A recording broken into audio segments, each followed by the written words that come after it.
Imagine being 13 years old in middle school, you go to the nurse's office because you don't feel good, and she sends you back to class. On your way back to class, you feel nauseous and your sight starts to fade to black. And the last thing you remember is grabbing onto a bathroom stall, and then you wake up in an ambulance, your shirt covered in blood, and all sorts of needles in you, with people yelling in your face. I went to about 12 different specialists, and no one could find out what was wrong with me. But I had the same experience repeatedly. Finally, we tried an allergist. I had 109 needles poked in my back, testing me for every allergy, and they all came back negative. And then my doctor decided to test me for something called alpha-gal, which is a newly discovered allergy that is more like an autoimmune disorder, and it came back positive. According to my allergist, I was the 10th person in the state of Tennessee to be diagnosed with this. I had to learn every detail about it because this can be deadly. Come to find out, I got bit by a tick, which infected me with a parasite, which essentially made me allergic to red meat. But in reality, your body attacks itself when ingested, and I will explain the effects of this and how to help if someone around you has an allergic reaction. With most things, your body adapts and slowly builds up a tolerance, and your immune system learns how to handle things. However, with anaphylaxis, each reaction just gets worse and worse, which makes it essential that you know what happens and what to look for. The symptoms come on very fast. The Asthma and Allergy Foundation describes them as this. You go into shock and you can't breathe. Your blood pressure bottoms out. Your pulse becomes rapid and weak, and your throat and tongue swells up and then eventually closes.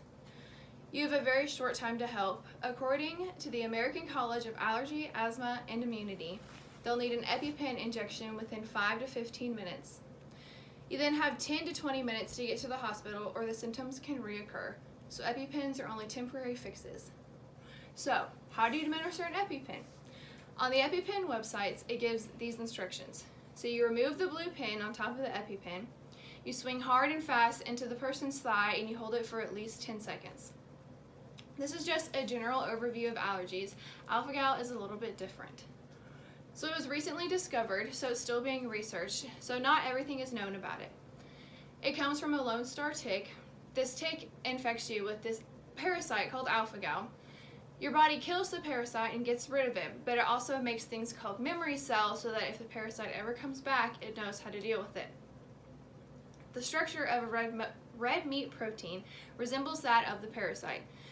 So when red meat is ingested, your body thinks that it is this parasite and it attacks it, which then causes an allergic reaction. So then your body goes into shock and it displays the signs of the allergic reaction. This allergy is incredibly sensitive, but unlike regular allergies, where when a person comes into contact, they immediately have a reaction, it takes alpha-gal 6 to 8 hours after you ingest or come into contact with red meat.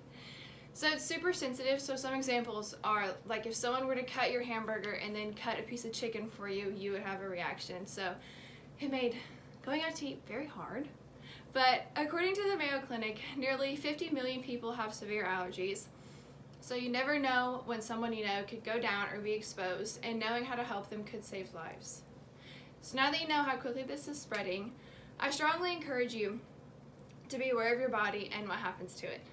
Allergic reactions come in many different shapes and sizes, from a little itch to life-threatening emergencies. We're blessed with one body in this lifetime, and there are many threats to its well-being, allergies being just one of many. According to the AAFA, allergies are the 6th leading cause of chronic illnesses in the United States, a fact that many people don't realize. I hope you learned something new today, and maybe one day it can come in handy. Done!